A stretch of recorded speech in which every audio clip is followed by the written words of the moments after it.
আসসালামু আলাইকুম প্রিয় শিক্ষার্থী, কেমন আছো তোমরা সবাই? আশা করি সবাই ভালো আছো। আবার অনেকদিন পর, বন্ধের পর, ঈদের পর তোমাদের সাথে আবার আমার দেখা হচ্ছে এবং আমার সাথে তোমাদের যে ক্লাসের যে সুযোগ অথবা আমার যে একটা তোমাদের যে সহযোগিতা করার চিন্তা, সেখান থেকে আমরা এই যে আজকে আবার নতুন করে ক্লাসটা শুরু করছি। আজকের গত ঈদের আগে যে ক্লাসটা করার কথা ছিল, তোমাদের হয়তোবা এখন মনে আছে কিনা জানি না, হয়তোবা বলিও না, এরকমও হতে পারে। তো আজকে আমি তোমাদের পড়াবো আমাদের যে বিশেষ গুরুত্বপূর্ণ একটা চ্যাপ্টার বাংলা ব্যাকরণের, সেটা হচ্ছে সমাস। হ্যাঁ, কারণ তোমাদের অনেকগুলো, আমি বিশেষ করে দশম শ্রেণীতে যখন তোমরা নতুন এসেছো, অতীতে যে বিষয় অথবা চ্যাপ্টারগুলো তোমরা পড়েছো, বিষয় যে গুরুত্বপূর্ণ বিষয়গুলোই পড়েছো, সমাস হয়তো পড়েছো, কিন্তু আমি যে দশম শ্রেণীতে আসার পর তোমাদের যে বিগত যে বাকি সিলেবাসগুলো, আমি সিলেবাস দেখে দেখে প্রতিটা চ্যাপ্টার কিন্তু আলোচনা করছি। এখন পরবর্তীতে দেখলাম যে তোমাদের যে সামনের যে পরীক্ষা, সেই পরীক্ষার ক্ষেত্রে যে কয়টা চ্যাপ্টার ছিল সেগুলো বিগত ক্লাসগুলোতে আলোচনা করেছি। আজকে একটু তোমাদের রিভিউ ক্লাস বলা যায়, যদি 9-এ পড়ে থাকো, রিভিউ ক্লাস ছাড়াও আজকে আমি সমাস নিয়ে আলোচনা করব। তোমরা অবশ্যই স্ক্রিনটা দেখতে পাচ্ছ পিছনে, সবাই দেখতে পাচ্ছ তো ঠিক করে? তোমরা অবশ্যই মাল্টিমিডিয়ার মাধ্যমে তোমাদের ক্লাসটা উপভোগ করবে। সবাই মনোযোগ দিয়ে খেয়াল করবে। হ্যাঁ, আমাকে দেখতে হবে না, তোমরা শুধু ক্লাসটা দেখো। একটু আমার কথাটা কি স্পষ্ট শোনা যাচ্ছে? একটু কথা বল। আমার কথা কি শোনা যাচ্ছে তোমাদের? শুনছো? এই, কেউ কথা বলে না। নাদিয়া, ঐশী, কথা শুনছো? ওকে, থ্যাংক ইউ। হয় জোরে, জি স্যার, এটা বলা যায় না নাকি? এই করোনায় ক্লাস না করতে করতে স্যারদেরকেও ভুলে গেছো? ওকে,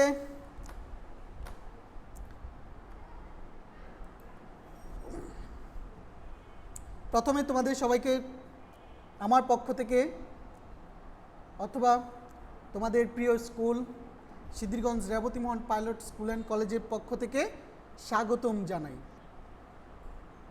তোমাদের এই যে স্কুলের পক্ষ থেকে স্বাগতম। আর তোমাদের এই যে স্যার, নতুন করে চেনার কিছু নেই, তারপরেও পরিচয়টা মাল্টিমিডিয়ার যুগে একটু গুরুত্ব দিয়ে আমি অ্যাড করে রাখি। তোমাদের আজকে দশম শ্রেণীর যে বাংলা ভাষার ব্যাকরণ, তোমাদের এই বইটা দেখতে পাও তোমরা, তোমাদের বইটাই এটা, বইয়ের ছবি দেখো তো। একাধিক ফুলকে একসঙ্গে যুক্ত করাকে অথবা যুক্ত করার প্রক্রিয়াকে ফুলের তোড়া বলি আমরা। ফুলের যে তোড়া, তোমরা তোড়া কিনো তো না? বাজার থেকে যে তোড়া কিনে আনা হয় বিভিন্ন বড় বড় অতিথিদের, অথবা কখনো বাবা মা, অথবা কোনো ভাই, বড় ভাই, অথবা বিশেষ ব্যক্তিকে স্বাগতম জানানোর জন্য, তাই না? একাধিক ফুলকে একসঙ্গে যুক্ত করার প্রক্রিয়াকে আমরা বলি কি? ফুলের তোড়া। অর্থাৎ কতগুলা ফুলের সংমিশ্রণ এবং একত্রিত করে বেঁধে দেওয়া, এটা হচ্ছে ফুলের তোড়া। হ্যাঁ, বাংলা ব্যাকরণে এটা আমরা এমনি, আমি এই বাক্যটা তোমাদের সাজিয়েছি। দেখো পরের অংশ, বাংলা ব্যাকরণে অর্থ সম্বন্ধ আছে এমন একাধিক শব্দের একসঙ্গে যুক্ত হয়ে, অর্থাৎ একাধিক শব্দ অর্থ সম্বন্ধ আছে, যে সেই শব্দগুলার অর্থ সম্বন্ধ মানে কি? অর্থের সম্পর্ক আছে এক একটি শব্দের সাথে আরেকটি শব্দের, একসঙ্গে যুক্ত হয়ে একটি নতুন শব্দ গঠন প্রক্রিয়াকে বলে সমাস, তাই না? বলছি যে অর্থ সম্বন্ধ আছে এমন একাধিক শব্দের একসঙ্গে যুক্ত হয়ে, অর্থাৎ একটি সমাস যখন গঠিত হয় অথবা সমস্ত পদ যখন গঠিত হয়, সেই সমস্ত পদকে ভাঙলে আমরা একাধিক শব্দ পাই। আর এই জন্যই বলা হয়েছে প্রত্যেকটি শব্দের সম্বন্ধ অর্থাৎ সম্পর্ক আছে। মনে রাখবে, এই যে সম্বন্ধ কথাটা কিন্তু মানে সম্পর্কযুক্ত পদ। তাহলে দেখো আজকের আলোচনার বিষয় আমাদের সমাস।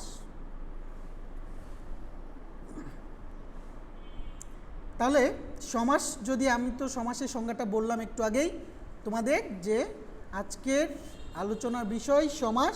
একাধিক অর্থ সম্বন্ধ থাকবে, একাধিক অর্থ সম্বন্ধ থাকবে এমন কতগুলো শব্দ একসাথে যুক্ত হয়ে সমাস গঠিত হয়। তাহলে আজকের আমাদের যে সমাসের আলোচনার বিষয়, যে প্রকার, অর্থাৎ সমাস আমরা জানি যে 6 প্রকারের সমাস আছে, তাই না? 6 প্রকারের সমাসের ভিতর আমাদের প্রথম প্রকার হচ্ছে কি? দ্বন্দ্ব সমাস, তাই না? আমরা তোমাদের বইয়ে কি দেখতে পাও? 6 প্রকারের সমাস আলোচনা করা আছে, তাই না? আর সেখানে প্রথম প্রকারটি হচ্ছে কি? দ্বন্দ্ব সমাস। তোমরা এই সমাসের আলোচনায় যে বিষয়গুলো জানতে পারবে, দেখো যে অর্থাৎ আজকের যে শিখন ফল, আজকের পাঠ শেষে শিক্ষার্থীরা সমাসের সংজ্ঞা বলতে পারবে। তোমরা অলরেডি আমি সংজ্ঞাটা বলে দিয়েছি যে অর্থ সম্বন্ধ আছে এমন কতগুলো পদ, অর্থাৎ সম্পর্কযুক্ত পদ একত্রিত হয়ে যখন শব্দ গঠন করে অথবা অর্থ প্রকাশ করে তাকে সমাস বলে।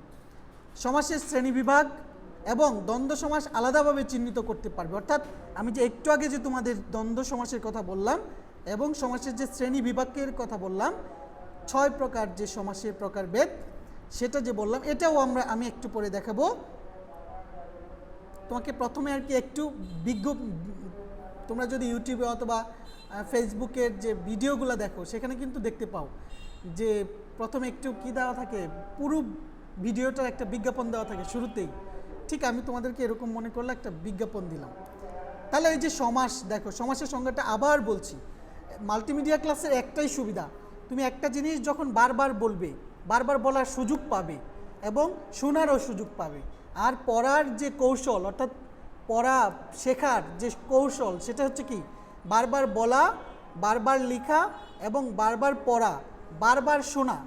এই যে 4টা মৌলিক কৌশল মানুষের আদর্শ পাঠ, অর্থাৎ তোমরা ছোটোবেলায় পড়েছো যে আদর্শ পাঠের বৈশিষ্ট্য কি, আদর্শ পাঠের গুণগুলা কি। আদর্শ পাঠ হচ্ছে এভাবেই, হ্যাঁ, আদর্শ পাঠের বৈশিষ্ট্যই হচ্ছে এরকম যে পড়া, লেখা, তারপর শোনা, এরকম। অর্থাৎ পড়তে হবে, শুনতে হবে, বলতে হবে এবং লিখতে হবে, তাহলেই ভালো করে পড়াশোনা করা যায়। তাহলে এখানে দেখো অর্থ সম্বন্ধ আছে এমন একাধিক শব্দের একসঙ্গে যুক্ত হয়ে একটি নতুন শব্দ গঠনের প্রক্রিয়াকে বলা হয় সমাস। তাহলে শব্দ গঠন কি? শব্দ গঠন কি? অর্থাৎ কতগুলো ধ্বনি মিলে একটি শব্দ গঠিত হয়। শব্দ গঠন হচ্ছে একটা প্রক্রিয়া। শব্দ গঠন কি? একটা প্রক্রিয়া। তাহলে সমাসটা কি? শব্দ গঠনের একটা প্রক্রিয়া। আমরা বিভিন্ন উপায়ে শব্দ গঠিত হতে দেখি। তাহলে কি কি উপায়ে শব্দ গঠিত দেখি? প্রত্যয়, সন্ধি, আমি আসিনি এদিক থেকে একটু পরে 1 মিনিট। তাহলে আমরা বিভিন্ন দিক থেকে দেখি শব্দ গঠিত, প্রত্যয়, সন্ধি, তারপর বিভক্তি, হ্যাঁ, এগুলোর মাধ্যমে কি হয়? শব্দ গঠিত হয়। ঠিক সমাস হচ্ছে কি? সেই সকল শব্দ গঠনের একটি প্রক্রিয়া। মনে রাখবে, সমাস কি? শব্দ গঠনের একটি প্রক্রিয়া। এরপরে দেখো সমাসে যে বিষয়গুলো থাকে, সমস্ত পদ থাকে। হ্যাঁ, সমস্ত পদ থাকে না আমাদের, অর্থাৎ একাধিক শব্দ যখন একটি বিশেষ প্রক্রিয়া একটি শব্দ, নির্দিষ্ট শব্দ গঠন করে, তখন সেখানে কি হয়? সমস্ত পদ তৈরি হয়। অর্থাৎ তোমরা যে উত্তর পদে যে বিষয়টা দেখতে পাও, সমাসের প্রক্রিয়ায় সমাসবদ্ধ যে সমাস নিষ্পন্ন পদটির নাম, অর্থাৎ কতগুলো শব্দ যখন গঠিত একটি শব্দে পরিণত হয়, সেই পদটির নাম কি? সমস্ত পদ। অর্থাৎ সমাসের প্রক্রিয়ায় সমাসবদ্ধ সমাস নিষ্পন্ন যে পদটি, সেটা হচ্ছে কি? সমস্ত পদ। তারপর হচ্ছে সমসমান পদ। অর্ধেক দিয়ে যাব, আজকে দিয়ে যাব। তাহলে দেখো সমসমান পদ, অর্থাৎ একটু ডিস্টার্ব করছি তোমাদের।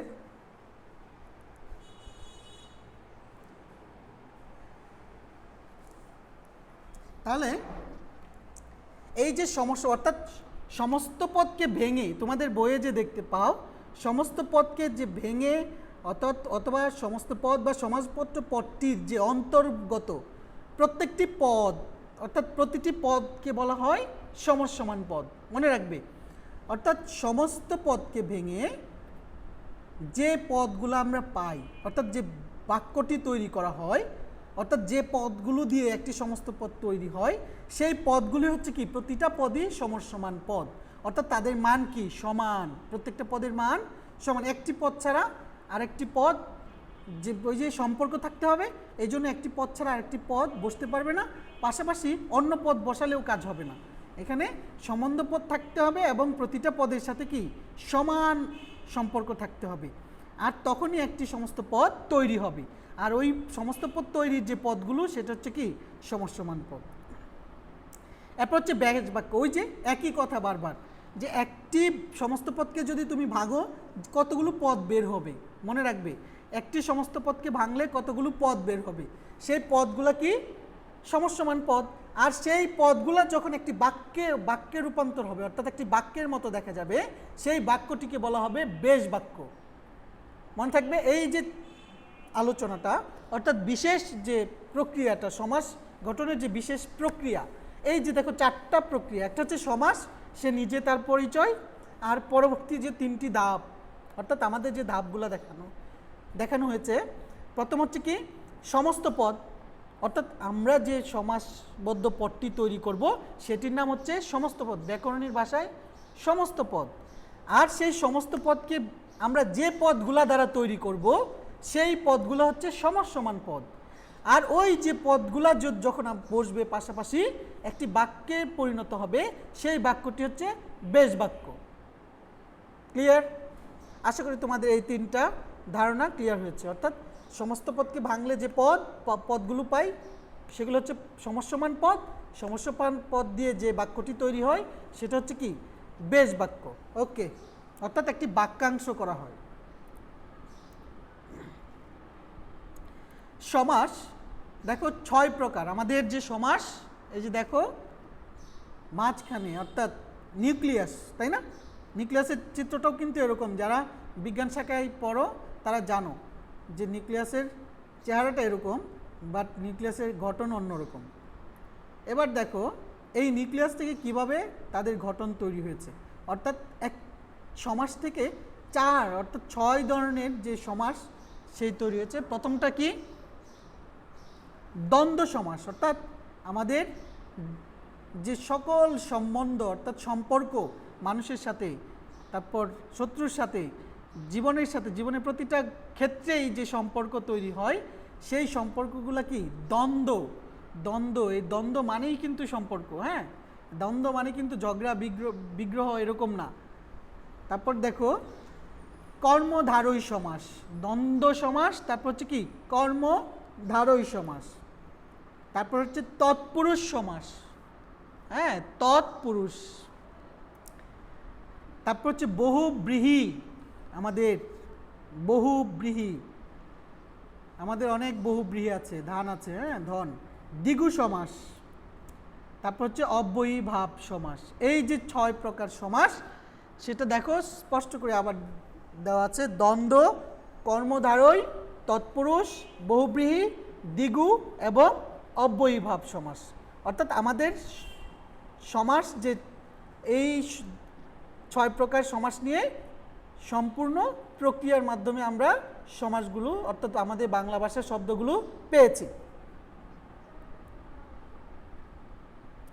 প্রথমেই আমাদের আজকের যে শুরুতেই বলেছিলাম যে আজকের সমাসের মাঝে যে দ্বন্দ্ব সমাস, অর্থাৎ প্রথম যে দ্বন্দ্ব সমাস প্রকার সেটা আলোচনা করব। এখানে দুটি ছবি দেখতে পাচ্ছ তোমরা, তাই না? দেখো তো ছবি দুটি কিসের?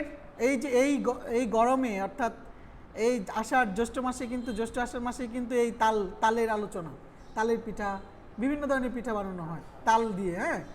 আর এই জন্যই এই যে দেখো তালের ছবি, তারপর নিচে দেখো তো, এটা দেখেছো কখনো? আমার মনে হয় না তোমরা খুব বেশি দেখো। ফল বেশি এই যে প্রয়োজনীয় অর্থাৎ বাজারে যে ফলগুলো পাওয়া যায় সেই ফলগুলাই তোমরা চেনো, বাসায় যেগুলো নেওয়া হয়। কিন্তু এই ফলটাও কিন্তু আমি চিনি ব্যক্তিগতভাবে, অর্থাৎ অনেক ফলের সাথেই পরিচয়, কারণ একেবারে গ্রাম থেকে তারপর শহরের সংমিশ্রণে বড় হয়ে ওঠা, সব ধরনের পরিবেশের সাথেই ফল, পশু পাখি সব কিছুর সাথেই পরিচয় আছে আমার। এটা আমরা গ্রামের আঞ্চলিক শব্দে বলি ড্যাফল, এক ধরনের টক, অর্থাৎ এটা দিয়ে তুমি টক রান্না করে খাওয়া হয় সাধারণত। হ্যাঁ, ডেউয়া মানে বিভিন্ন ধরনের আর কি, বিভিন্ন হয়। এটা হচ্ছে ড্যাফল আর কি। হ্যাঁ, ডেউয়া, ওই যে স্যার একজন বলছে যে ডেউয়া। হ্যাঁ, এটা এটা এটা এক ধরনের রস ছাড়ে, জারক রস, যেটা তরকারিতে গেলে শরীরের জন্য উপকার, বিভিন্ন ধরনের ফ্যাট কেটে যায়, সেই জন্য আল্লাহর প্রকৃতি সব কিছুই খুব উপকার। এরপরে যে ছবিটা দেখতে পাচ্ছ তোমরা, এটা দেখেছো কখনো? আমি দেখেছি ছোট সময়, আমার যখন এই যে নির্বাচনী প্রচারণায় ব্যবহার করতো। আগে তো এরকম ডিজিটাল ব্যানার পোস্টার ছিল না, সব সাদা, যে এরকম লিখে দোয়াত কলম, এটাকে বলা হয় কি দোয়াত কলম, অর্থাৎ কালির কলম বলা হয়। কালি, এই যে বক্সটায় কালি থাকে, অর্থাৎ একটু আগেই বললাম যে কালি কলম। হ্যাঁ, এই যে শব্দটা ব্যবহার করলাম, কালি কলম, তাল। হ্যাঁ, তো ওটা হচ্ছে কি পাকা তাল। এরকমভাবে যে সমাসের প্রত্যেকটি সমসমান পদের অর্থে প্রাধান্য থাকে। বুঝতে পেরেছ? দ্বন্দ্ব সমাসের সংজ্ঞাটা হচ্ছে যে সমাসের প্রত্যেকটি সমসমান পদের অর্থের প্রাধান্য থাকবে। অর্থাৎ দ্বন্দ্ব সমাস মানে হচ্ছে, আমরা জানি একটি সমাসের কয়টি অংশ? দুটি অংশ। সমাসের কয়টি অংশ? দুটি। প্রকার কিন্তু 6 প্রকার, কিন্তু অংশ কয়টি? দুটি। কারণ কি, একটি বাক্যের যে প্রথম অংশ অর্থাৎ পূর্বপদ, পরের অংশ কি বলা হয়? পরপদ বা উত্তরপদ। তাহলে দেখো দুটি অংশ, একটা হচ্ছে পূর্বপদ আর একটা কি পরপদ। এখন এখানে দ্বন্দ্ব সমাসের কথা বলছে, যে সমাসে প্রত্যেকটি সমসমান পদের অর্থের প্রাধান্য পায়, অর্থাৎ প্রত্যেকটি পদের কি থাকবে? প্রাধান্য থাকবে। তাহলে সেটা কি দ্বন্দ্ব সমাস। তাহলে মনে রাখবে, তোমাদের অবজেক্টিভ আসবে অনেক সময় যে কোন সমাসের প্রত্যেকটি পদের প্রাধান্য থাকে। তাহলে কোন সমাসের? দ্বন্দ্ব সমাসের। হ্যাঁ, কারণ এখানে দেখো তাল ও তমাল, তাল ও তমাল, এই যে এখানে নিচের সুন্দর একটা শব্দ ব্যবহার করেছে তমাল। এই যে ফলটার নাম কি? তমাল। অর্থাৎ আমরা যেটা জানি ওই যে ড্যাফল আর এই যে ডেউয়া যাই বলো, এটা হচ্ছে কি তাল এবং তমাল, দুটি ফল, এই যে গরমেরই ফল। হ্যাঁ, তাহলে দুটি পদে দেখো তো, উত্তর পদে নিচে যে দেওয়া আছে এখানে তাল ও তমাল দুটি, এটা হচ্ছে পূর্বপদ তাল, আর তমাল কি পরপদ। তাহলে সমস্ত পদ, এটা কি? এটা হচ্ছে সমস্ত পদ, এটা হচ্ছে পূর্বপদ, এটা পরপদ। আর পূর্বপদ পরপদ দুটিকেই প্রাধান্য দেওয়া হয়েছে, তাল এবং তমাল। ওই যে দ্বন্দ্ব সমাসের নিয়ম কি, দুটি পদকে কি প্রাধান্য দেওয়া হবে সমস্ত পদে, সেটাই কি দ্বন্দ্ব সমাস। তাহলে এখানে দুটি পদকেই প্রাধান্য দেওয়া হয়েছে সমস্ত পদে। আর এগুলো হচ্ছে সমসমান পদ, যদিও পূর্বপদ, কিন্তু এগুলো কি সমসমান পদ। আর পুরোটা কি বলা হয়? বেশ বাক্য। বুঝতে পেরেছ? পুরোটাকে বলা হয় বেশ বাক্য, ওইটা হচ্ছে সমস্ত পদ, আর প্রত্যেকটি পদকে বলা হয় সমসমান পদ। ক্লিয়ার? এরপরটা দেখো দুয়াত ও কলম, অর্থাৎ দুয়াত কলম। দেখো তো ওখানেও কিন্তু দুটি পদকেই প্রাধান্য দেওয়া হয়েছে সমস্ত পদে, তাই না? অবশ্যই দেখতে পাচ্ছ স্পষ্ট করে তোমরা। এই জন্য এটা হচ্ছে কি দ্বন্দ্ব সমাস।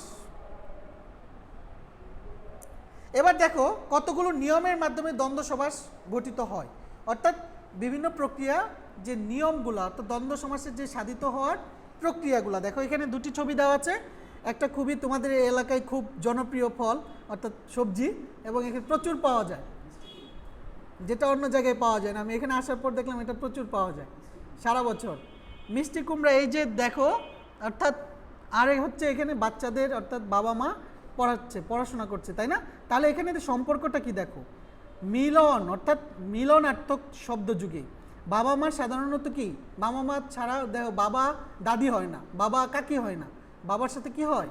মা হয়। এই যে একটা সম্পর্ক, অর্থাৎ বাবা মা, বাবা ও মা। আর সাধারণত দ্বন্দ্ব সমাসের বিষয়গুলো খেয়াল রাখবে, দ্বন্দ্ব সমাস হয় সাধারণত ও দিয়ে। দ্বন্দ্ব সমাসে যে সমসমান পদগুলো যুক্ত হয় ও দিয়ে যুক্ত হয়, তারপর যুক্ত হয় এই যে দেখো আন্ডার স্পেস বলা হয় এটাকে, আন্ডার স্পেস, তাই না? অর্থাৎ হাইপেন, যেটা সহজ কথায় হাইপেন ব্যবহার করা হয় দ্বন্দ্ব সমাসের ক্ষেত্রে। মনে রাখবে, এটা হচ্ছে ট্যাকটিক মনে রাখার। তাহলে মিলনার্থক দ্বন্দ্ব, তার মানে সম্পর্ক মানে কি, মিলন থাকবে। হ্যাঁ, একটা মানুষের সাথে মিলন থাকবে। বিরোধার্থক দ্বন্দ্ব শব্দ যুগে, বিরোধ। তাহলে কি বিরোধ মানে কি? ওই যে বললাম না, দ্বন্দ্ব মানে হচ্ছে কি বিভিন্ন ধরনের সম্পর্ক।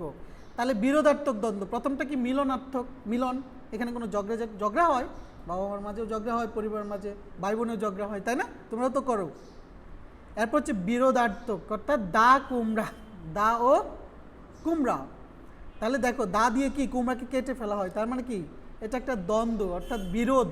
এই দ্বন্দ্বটা কি বিরোধ, দা কুমড়া। হ্যাঁ, তারপর দেখো এই এই পদ্ধতিগুলোর মাধ্যমে বিপরীতার্থক দ্বন্দ্ব, ছোট বড়, ছোটর বিপরীত কি বড়, এটা হচ্ছে বিপরীতার্থক দ্বন্দ্ব। তার মানে তোমাদের অবজেক্টিভ হবে যে নিচের কোন উদাহরণটি বিপরীতার্থক দ্বন্দ্ব, তখন মনে রাখবে এটা হতে পারে, অন্য হতে পারে, তাই না, ভালো মন্দ এরকমও হতে পারে। হ্যাঁ, বিপরীতার্থক দ্বন্দ্ব, বিপরীতার্থক উদাহরণ। এই যে দেখো ছবিতে দেখা যাচ্ছে ছোট বাচ্চা আর বড় বাচ্চা, না বড় বাবু।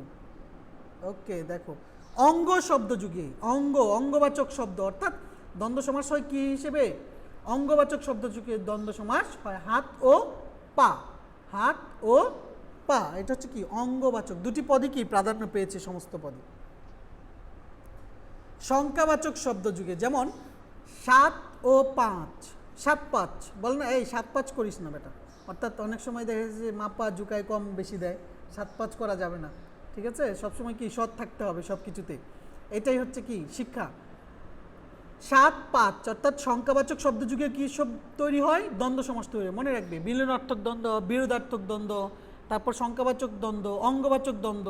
হ্যাঁ, এগুলো মুখে মুখেই বারবার পড়ে পড়ে মনে রাখতে হবে।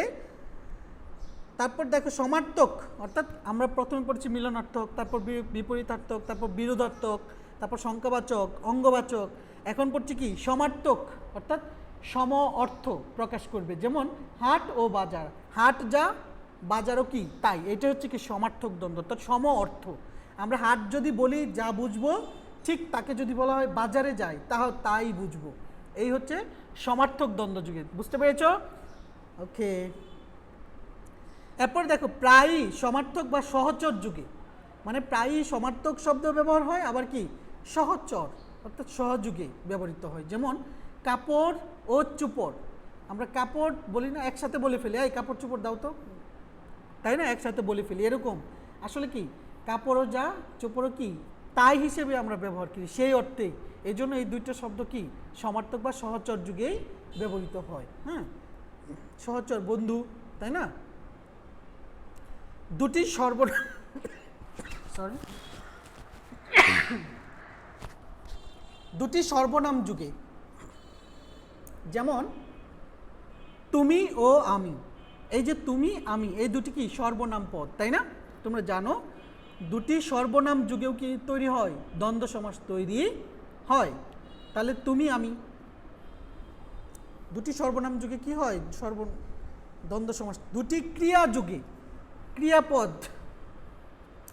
দ্বারা কি তৈরি হয়, দ্বন্দ্ব সমাস তৈরি হয়, যেমন দেখা ও শোনা, দেখাশোনা, তুমি দেখাশোনা করো, বলো না একসাথে, তুমি দেখাশোনা করো, তার মানে কি দেখা ও শোনা দুটি ক্রিয়াপদ, আর এই জন্যই তোমরা দেখতে পাচ্ছ দেখা ও শোনা কি দুটি ক্রিয়াপদ, আর এই জন্য এই দুটো কি দ্বন্দ্ব সমাসও হয়। ক্রিয়া বিশেষণ যুগে, ক্রিয়া বিশেষণ কি, ক্রিয়া বুঝো যে কাজ, কোনো কিছু কাজ, আর ক্রিয়া বিশেষণ যখন ক্রিয়াকে কোনো কিছু বিশেষায়িত করে, অর্থাৎ ক্রিয়ার অবস্থাকে বোঝায়, ক্রিয়ার অবস্থা কেমন সেটাকে বোঝায়, তখন সেটাকে বলা হয় ক্রিয়া বিশেষণ, অর্থাৎ ক্রিয়াকে বিশেষায়িত করে, মডিফাই করে। ধীরে ও সুস্থে, অর্থাৎ ধীরে ও সুস্থে, এগুলো কি ব্যবহার করা হয়, ক্রিয়া বিশেষণ হিসেবে ব্যবহার করে, যেরকম ধীরে যাও, ধীরে যাও, উদাহরণ হিসেবে বলছি, ধীরে যাও, ধীরে যাও মানে কি, এই যে ধীরে শব্দটা যে ব্যবহার করলো এটা কি ক্রিয়া বিশেষণ জাতীয় শব্দ, কিন্তু এই যে যাও এটা কি ক্রিয়া, ক্রিয়ার পূর্বে যে বিশেষণ যুক্ত হয় সেটাকে বলা হয় কি ক্রিয়া বিশেষণ, মনে থাকবে যেন, ক্রিয়ার পূর্বে যে বিশেষণ শব্দটা ব্যবহার করা হয় সেটা কি ক্রিয়া বিশেষণ, অর্থাৎ ধীরে যাও, ধীরে সুস্থে যাও, তার মানে কি ক্রিয়া বিশেষণ যুগে, ক্লিয়ার। এরপরে দেখো দুটি বিশেষণ যুগে, বিশেষণ কিসের পূর্বে বসে, বিশেষণ বিশেষের পূর্বে বসে, তাই না, ক্রিয়া বিশেষণও ক্রিয়ার উপর পূর্বে বসে, মনে থাকবে, ক্রিয়া বিশেষণ একমাত্র ক্রিয়ার পূর্বে বসে, বিশেষণ বিশেষের পূর্বে বসে বা বিশেষণের পূর্বেও বসে, বিশেষণ দুটি কথা, একটা হচ্ছে ক্রিয়া বিশেষণ মানে ক্রিয়ার পূর্বে বসবে, আর ক্রিয়া বিশেষণ মানে বিশেষের পূর্বেও বসে অথবা বিশেষণের পূর্বেও বিশেষণ বসে, এই জন্য বিশেষণের বিশেষণ বলা হয়, বুঝতে পেরেছ। আর বিশেষণ যদি বোঝায় তাহলে পরে বুঝবে একটি বিশেষ্য পদ আছে। তাহলে দেখো তো এখানে ভালো ও মন্দ দুটি কিন্তু বিশেষণ, ভালো ও মন্দ এই দুটি বিশেষণ কিন্তু যে কোনো বিশেষের পূর্বে বসে, মনে থাকবে দুটি বিশেষণ যুগে। ওকে, তারপর অলুক। দেখো তোমাদের একটা বিষয় অনেক সময় তোমাদের দ্বিধাদ্বন্দ্ব লাগে, অর্থাৎ তোমরা যখন সমাস পড়তে যাও এই বিষয়টা যখন তোমরা আসো তখন একটু দ্বিধাদ্বন্দ্বে পড়ে যাও যে অলুক মানেটা কি, অর্থাৎ অলুক কেন সমাসে, আবার অলুক শব্দটা কি। এটা অলুক বহুব্রীহি আছে, অলুক তৎপুরুষ আছে, হ্যাঁ এই তিনটা অলুক আমি বিশেষভাবে তোমাদের বুঝিয়ে দেব, সারা জীবন মনে রাখতে পারবে, অর্থাৎ যতদিন মনে থাকবে। এটা সহজ, যে দ্বন্দ্ব সমাসে কোনো সমাসসমান পদের বিভক্তি লোপ হয় না। অলুক মানে কি, বিভক্তি কি হবে না, লোপ পাবে না। অর্থাৎ তার মানে কি, অলুক তৎপুরুষও যদি আসে তাহলে সেখানে বিভক্তি লোপ পাবে না, তাহলে অলুক বহুব্রীহি যদি আসে সেখানেও কি বিভক্তি লোপ পাবে না। মনে থাকবে, এটা হচ্ছে একটা টেকনিক। আর তিনটাই মনে রাখার টেকনিক, যখন আমি তিনটা সমাস পড়িয়ে শেষ করে ফেলবো তোমাদের একদিনেই তিনটা মনে করিয়ে দিব, যাতে করে তোমাদের একবারে মনে থাকে। কারণ এখন যদি আমি আবার বহুব্রীহি অলুক বহুব্রীহি শোনাই, আবার অলুক তৎপুরুষ শোনাই, তাহলে তোমাদের তৎপুরুষ যদি না জানো তাহলে তুমি অলুক বহুব্রীহি বুঝবে না, অলুক তৎপুরুষ বুঝবে না। আপাতত অলুক দ্বন্দ্বটা জানো, তারপর যখন ওই তিনটা পর ওই দুইটা পড়িয়ে ফেলবো তখন তিনটা একসাথে যেদিন আলোচনা করব সেদিন মনে করিয়ে দিব। ওকে, আমার মনে থাকবে, তোমাদের মনে করিয়ে দিতে হবে না, কারণ আমার এটা একটা তাগিদ। কারণ আমি যা জানি চেষ্টা করি তোমাদের আরেকটু কিভাবে সহজভাবে বোঝানো যায়, অর্থাৎ ভালোভাবে জানানো যায় সেই বিষয়টার জন্য। এবার দেখো কি বলছি, অলুক মানেই মনে রাখবে এক কথায়, প্রথমে মনে রাখবে যে এখানে বিভক্তি লোপ পাবে না। বিভক্তি চেনো তো, ওই যে বিভক্তি ক্লাসটা করিয়েছিলাম না তোমাদের গত ক্লাসে, কি যেন বিভক্তি, কারক বিভক্তি, সেখানে তো পড়িয়েছিলাম, আমার মনে আছে। তাহলে এই যে 7 প্রকার বিভক্তি এটা মনে রাখতে হয়। হ্যাঁ, তাহলে সেই বিভক্তিগুলো কি সমস্ত পদে থেকে যায়। মনে রাখবে যে সমাসে এক কথায় যে সমাসে বিভক্তি লোপ পায় না সেটা কি, অলুক বহুব্রীহি, অলুক দ্বন্দ্ব, সেটা কি অলুক দ্বন্দ্ব। এখন দ্বন্দ্বের বেলায় শুধু অলুক দ্বন্দ্ব, আবার যখন তৎপুরুষ আসবে তখন অলুক তৎপুরুষ। তাহলে দ্বন্দ্বের বেলায় দেখি আমরা কি, তাহলে দেখো দ্বন্দ্বের বেলা হাতে ও কলমে দুটোই কি বিশেষ্য পদ, দুটোই কি বিশেষ্য পদ। তাহলে দুটোতে কি যুক্ত হয়েছে দেখো তো, দুটিতে এ বিভক্তি যুক্ত হয়েছে, তাই না? এ বিভক্তি যুক্ত হয়েছে না, দেখো তো, হাতে এ আবার কলমে এ। হ্যাঁ, তাহলে এই দুটোতে কি বিভক্তি যুক্ত হয়েছে, হাতে ও কলমে। এটার যদি তুমি আলোচনা করতে চাও, এই যে দেখো আরেকটা উদাহরণ, দুধে ও ভাতে, দেখো তো সমস্ত পদেও কিন্তু কি বিভক্তি লোপ পায়নি। এই জন্যই মনে রাখবে যে যখন দেখবে সমস্ত পদে বিভক্তি লোপ পায়নি, উদাহরণ হিসেবে বহু নির্বাচনী প্রশ্ন হয়েছে, তখনই একবারে চোখ বুঝে। অলুক দ্বন্দ্বের আরেকটা নিয়ম হচ্ছে দুটি পদেই বিভক্তি থাকবে, নোট, অর্থাৎ মনে রাখো দুটি পদেই বিভক্তি থাকবে। অলুক দ্বন্দ্বের আরেকটা নিয়ম কি, দুটি পদেই বিভক্তি থাকবে। দেখো দুধে ও ভাতে, তাহলে কি দুটি পদে বিভক্তি আছে না, আবার সমস্ত পদেও কি বিভক্তি লোপ পায়নি, তার মানে কি অলুক দ্বন্দ্বে বিভক্তি লোপ পাবে না। ক্লিয়ার? এবং দুটি পদে বিভক্তি থাকবে, এটা হচ্ছে একটা কৌশল মনে রাখার। দুটি পদে যে পদে বিভক্তি থাকবে, দুটি পদে যে সমস্ত পদে বিভক্তি থাকবে সেটা হচ্ছে কি অলুক দ্বন্দ্ব। মনে থাকে, আমি কিন্তু জিজ্ঞেস করব পরে একদিন। হাতে ও কলমে দেখো দুটি পদেই কিন্তু বিভক্তি, তাই না, একটাও লোপ পায়নি। তিন বা বহুপদে দ্বন্দ্ব সমাস হলে তাকে বহুপদী দ্বন্দ্ব সমাস বলা হয়। এবার আসো, তিন বা বহুপদে যদি দ্বন্দ্ব সমাস হয় তাহলে কি তাকে কি বলা হয়, বহুপদী দ্বন্দ্ব সমাস। তিন বা বহুপদে দ্বন্দ্ব সমাস হলে তাকে বলা হয় কি, বহুপদী দ্বন্দ্ব সমাস, তাই না? তাহলে দেখো সাহেব বিবি গোলাম, মনে থাকবে বহুপদী দ্বন্দ্ব সমাস বলতে কি বোঝায়, তিন বা বহুপদী। তাহলে সাহেব বিবি গোলাম, এই যে এখানে দেখো ছবিটাতে দেওয়া আছে সাহেব বিবি এবং কি গোলাম, প্রত্যেকটাই কি বহুপদী দ্বন্দ্ব। সাহেব বিবি ও গোলাম, সাহেব বিবি গোলাম। এই যে এতক্ষণ যে তোমাদের পড়ালাম, অর্থাৎ যে নিয়মগুলা দিয়ে দ্বন্দ্ব সমাস তৈরি হয় এক নজরে, আবার তোমরা একটু দেখে নাও। এক নজরে নিজে থেকে দেখো, মিলনার্থক শব্দ যুগে, বিরোধার্থক শব্দ যুগে, বিপরীতার্থক শব্দ যুগে, অঙ্গবাচক শব্দ যুগে, সংখ্যাবাচক শব্দ যুগে, সমার্থক শব্দ যুগে, প্রায় সমার্থক সহচর শব্দ যুগে, দুটি সর্বনাম যুগে, দুটি ক্রিয়া যুগে, দুটি ক্রিয়া বিশেষণ যুগে, দুটি বিশেষণ যুগে। দেখো তো পাশের উদাহরণগুলো খুবই তোমাদের বইয়ে দেওয়া আছে, সেম আমি এগুলা যুক্ত করেছি, সেম শব্দগুলা। একবার একটু ডান পাশের অংশগুলা পড়ো, তোমাকে 2 মিনিট সময় দিলাম তোমাদের।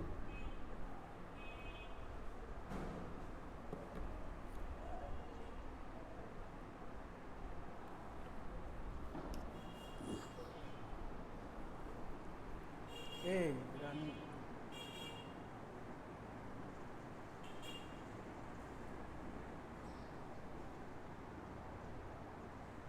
এই তোমরা ক্লাস করতে বন্ধুদের বলবে বেশি করে, হ্যাঁ তোমরা কিন্তু ক্লাস করো না, ক্লাস কম করো, আরেকটু বন্ধুদের বলবে, সবাই যোগাযোগ করবে ক্লাস করার জন্য, সব ক্লাস।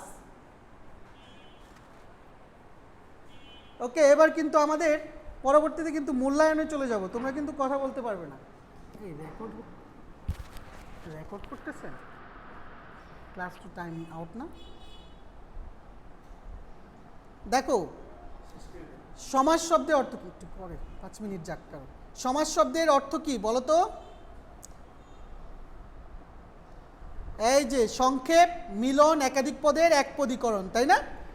সংক্ষেপ, মিলন আর কি একাধিক পদের এক পদীকরণ সমাজ শব্দের অর্থ। তারপর আরেকটা প্রশ্ন দেখো, বেশ বাক্য কাকে বলে? একাধিক, তাই না? ওই যে পদগুলোকে যখন একত্রে একটি বাক্য অর্থাৎ সমস্ত পদকে বাংলায় যে সকল পদ পায় সেই বাক্য যে তৈরি হয়, অর্থাৎ সমস্ত পদকে যে ভেঙে যে বাক্যাংশ তৈরি হয় সেটা কি বেশ বাক্য।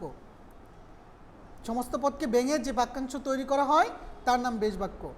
অলুক দ্বন্দ্ব, যে দ্বন্দ্ব সমাসে কোনো সমসমান পদে বিভক্তি লোপ হয় না তাকে বলা হয় অলুক দ্বন্দ্ব। এটা হচ্ছে আমাদের তোমাদের মূল্যায়ন, অর্থাৎ এতক্ষণ যে বিশেষ ক্লাস কথাগুলা সেখানে যুক্ত করলাম।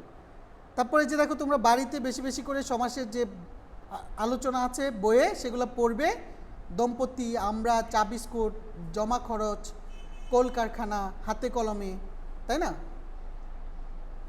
এই প্রত্যেকটাই কি দ্বন্দ্ব সমাস। কিন্তু এখানে এখন আমি কিন্তু তোমাদেরকে প্রশ্ন করতে পারি, তোমরা একটু বলতে পারবে কি? দম্পতি এটা হচ্ছে জায়া ও পতি, তার মানে কি এটা কি সম্পর্ক, অর্থাৎ ওই যে মিলনার্থক দ্বন্দ্ব। ক্লিয়ার? দেখেছো উদাহরণটা আমি এখানে যে দম্পতিটা দিয়েছি এটা কি মিলনার্থক দ্বন্দ্ব। তারপর আমরা, আমি তুমি সে, এটা সর্বনাম যুগে, তাই না? মনে থাকবে তো? আমরা, আমরা মানে কি আমি তুমি সে, সর্বনাম যুগে। চা ও বিস্কিট, চা বিস্কিট, তাই না? এখানে যে দেওয়া আছে চা বিস্কিট, ভালো আছে। এই যে বিষয়গুলো, জমা খরচ, জমা খরচ বিপরীতার্থক। তারপর কল ও কারখানা, কল কারখানা, তার মানে কি এগুলা সেম, অর্থাৎ সমার্থক দ্বন্দ্ব। হাতে ও কলমে অলুক দ্বন্দ্ব। এগুলো হচ্ছে তোমাদের। এখন আমি তোমাদের সরাসরি প্রশ্নের আলোচনায় চলে যাচ্ছি। হ্যাঁ, তোমরা প্রশ্নের উত্তর দিবে আশা করি। এখানে দেখতে পাচ্ছ প্রশ্ন, প্রথম প্রশ্ন, আশা করি সমাস শব্দের আমি যাকে জিজ্ঞেস করব সে উত্তর দিবে। যাকে জিজ্ঞেস করব এখানে তোমাদের নাম স্পষ্ট করে দেওয়া আছে, তোমরা হাতও তুলতে পারো ঐচ্ছিকভাবে, এটা তো সহজ প্রথমটা। ওকে, আমি জিজ্ঞেস করছি। হ্যাঁ স্যার, আসসালামু আলাইকুম। হ্যাঁ, প্রথমটার উত্তর দাও। সমাস শব্দের অর্থ কি? এটা সবার জন্য উন্মুক্ত, সবাই এক যুগে বলে ফেলো, কারণ সহজ প্রশ্ন, তাই না? সংক্ষেপ, তাই না? এই তোমরা কথা বলো না কেন? এই কথা কি তোমরা বন্ধ হয়ে গেছে এই করোনায়? আচ্ছা, দ্বিতীয় প্রশ্ন দেখো, সমাসের রীতি কোন ভাষা থেকে এসেছে এটা বলো, কে বলবে?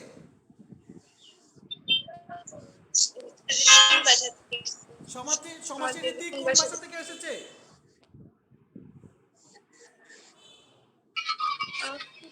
বলো রহিম। রহিমা আছো? ওরে এখনো যায় নেই। সমাসের রীতি সংস্কৃত ভাষা থেকে এসেছে, হ্যাঁ, সংস্কৃত ভাষা থেকে। আর দেশবাক্যের অপর নাম কি বলো তো? যৌগিক বাক্য মিশ্র দেশবাক্যের অপর নাম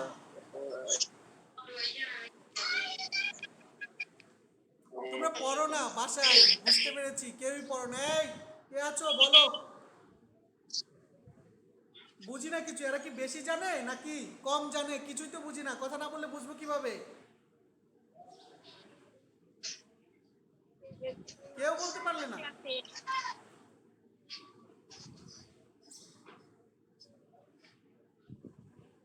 আলিয়া হাসান, তারপর মিম, নাফিসা জাহান, জেনি, তারপর ওমর, সাদিয়া, বলো কেউ বলতে পারলে না? বেজ বাক্যের অপর নাম বিগ্রহ বাক্য। এগুলো তো বুঝতেই পারছো, যৌগিক বাক্য হবে না, সরল বাক্য হবে না, জটিল বাক্য হবে না। এগুলো বুঝতে পারছো না যে এগুলো তো বাক্যের প্রকারভেদ। তার মানে কি আরেকটা আছে অপশনে বিগ্রহ বাক্য। এটা সহজ। এখানে বাক্যের অপশনগুলো তুমি উদাহরণের অপশনগুলো দেখলে তো পাচ্ছো, 4টা অপশন।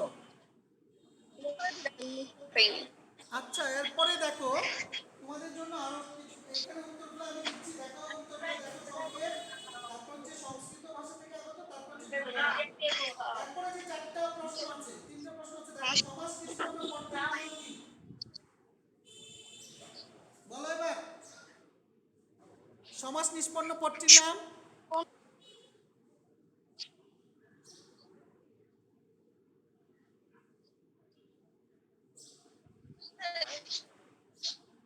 কেউ বলে না। সমাস নিষ্পন্ন পদটির নাম সমস্ত পদ। ওকে, যে যে পদ সমাস হয় তাদের প্রতিটি কি নামে পরিচিত বলো?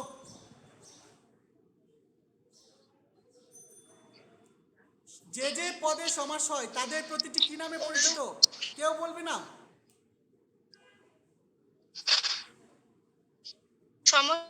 হ্যাঁ বলো বলো। আটকে গেলে কেন? সমসমান পদ, তাদের প্রতিটি কি বলা হয়? সমসমান পদ। আচ্ছা, অলুক দ্বন্দ্ব সমাস কোনটি বলো তো?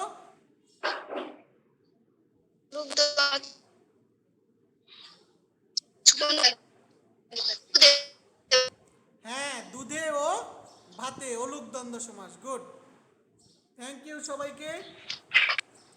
আসছে রে, খুশি সবাই। ঠিক আছে, পারলে এরকমই মনে হয়, হ্যাঁ, পারলে অনেক আনন্দ লাগে, এই জন্য পড়াশোনা করতে হয় বেশি করে। আশা করি সবাই পড়াশোনা করবে, হ্যাঁ, ভালো থাকবে সবাই, সুস্থ থাকবে। সবাইকে আজকের মতো ধন্যবাদ জানিয়ে পরবর্তী ক্লাস করার জন্য, পরবর্তী ক্লাস